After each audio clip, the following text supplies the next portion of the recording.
Gemini, welcome to your October of 2015 horoscope. My name is Athen.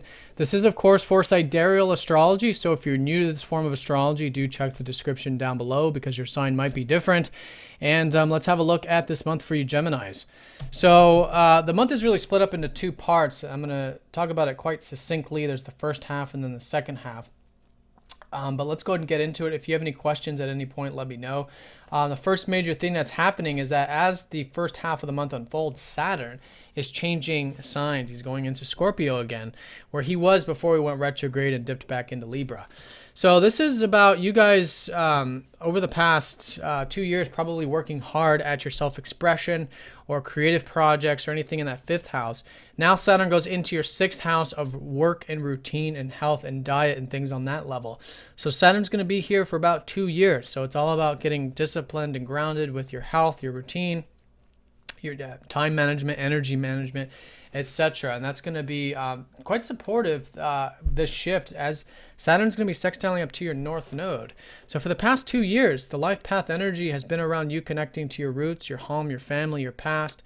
And now Saturn sextiling that can mean a nice opening for you to work with both of these areas, the health, the diet, the daily stuff, as well as the home area of your chart, which is actually going to be quite impactful this month, the fourth house, when we have some other aspects, which I'm going to talk about.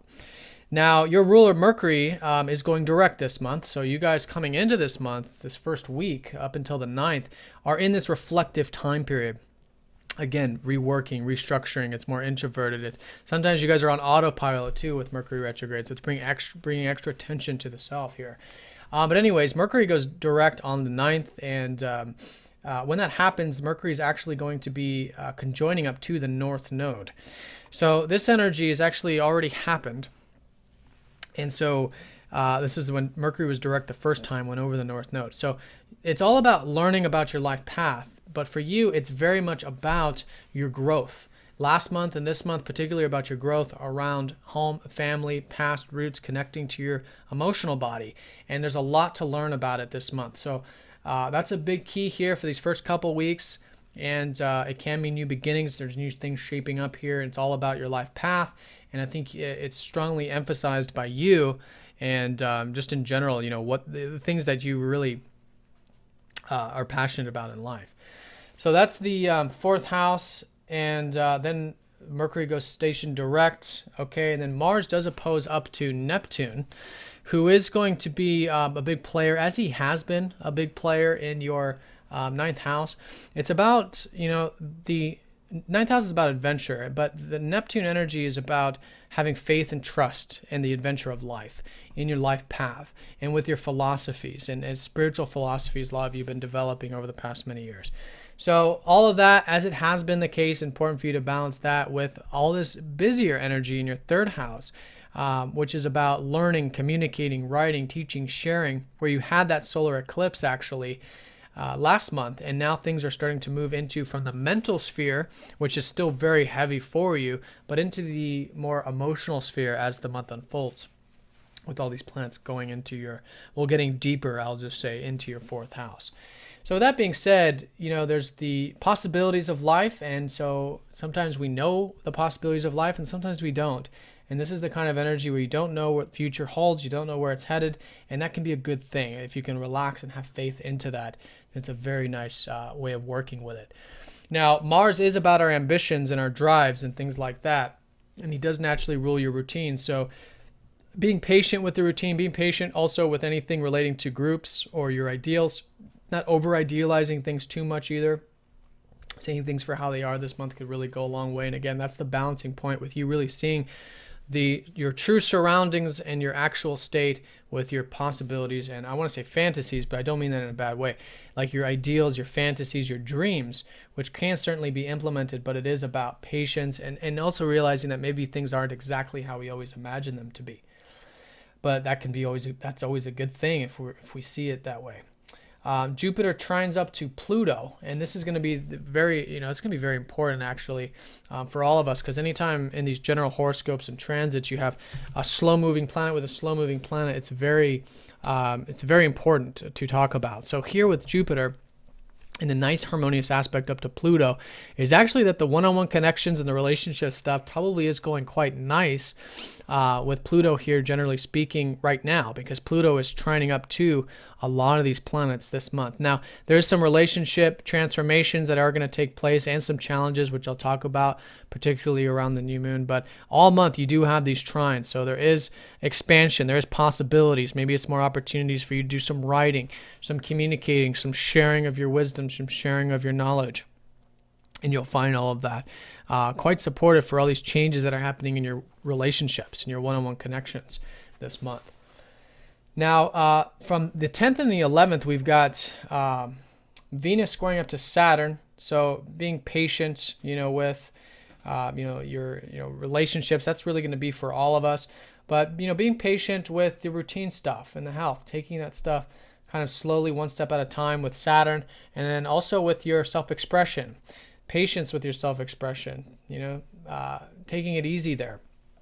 And what you're going to find is that more patient you are with your ideas, the more patient you are with what you're learning, what you're writing, then it can go a long way, and that can actually be very constructive energy.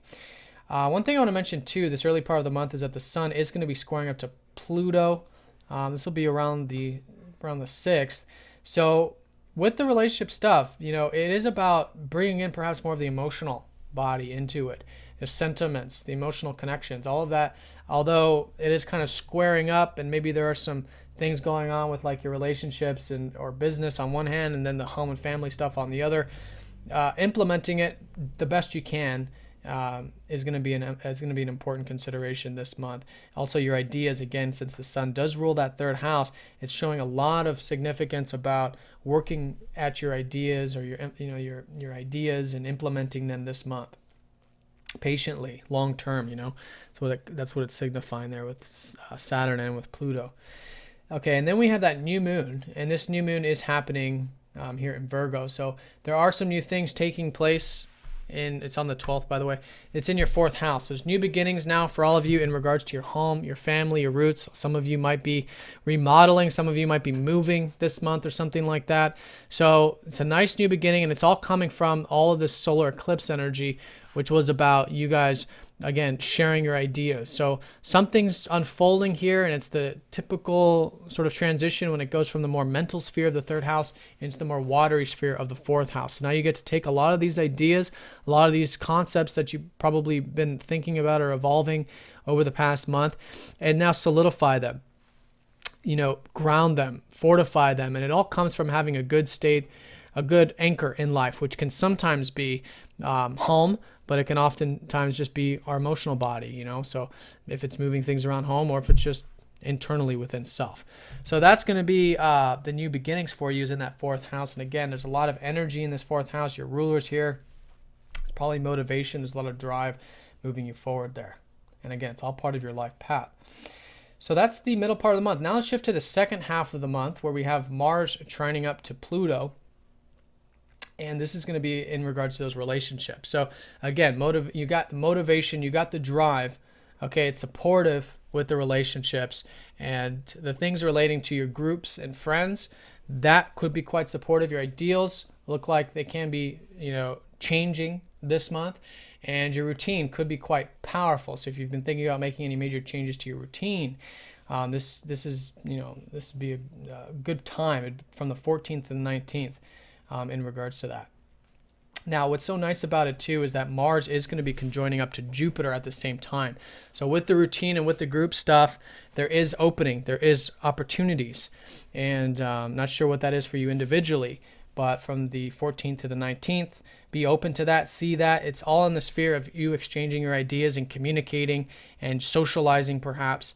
So that could be some new things shaping up. It's always nice to have two slow movers conjoining up to Jupiter while they're trining up to Pluto. It's quite powerful where you're wanting to probably change things up, or things are just changing in a very positive way, at least optimistic way.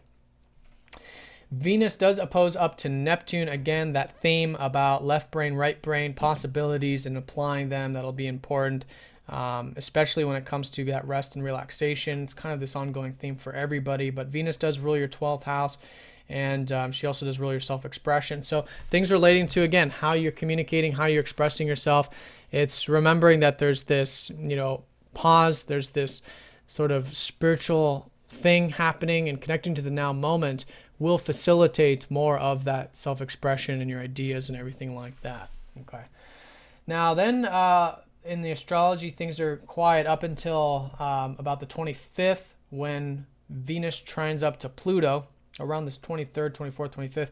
And so here, more support there for you to express your ideas, and particularly in those areas of your self-expression, which is the 5th house, and your behind-the-scenes activities. Now, again, just like with Mars, Venus goes over Jupiter, so that's going to be quite nice for those areas, and you'll probably be noticing plenty of opportunities there for you to express yourself. That's just really what it is. And have fun, have more excitement, bring more joy into what you communicate, have a more lighthearted, playful attitude about how you speak, who you communicate, who you socialize, that kind of thing. And that could create some new beginnings there for you in those areas. Now we have the full moon, and the full moon is going to be in Aries this month, which is your 11th house. So now there's culminations in regards to networks, groups, and community-related things. So this is particularly over the past 6 months when you had a new moon here. If you think back, did anything, new ideas come? Did you start implementing something in regards to groups or communities? Now it can be the high point. It can be a culminating point for that. It could also be technology, innovation, progressiveness, or just seeing your ideals for how they actually are this later part of the month.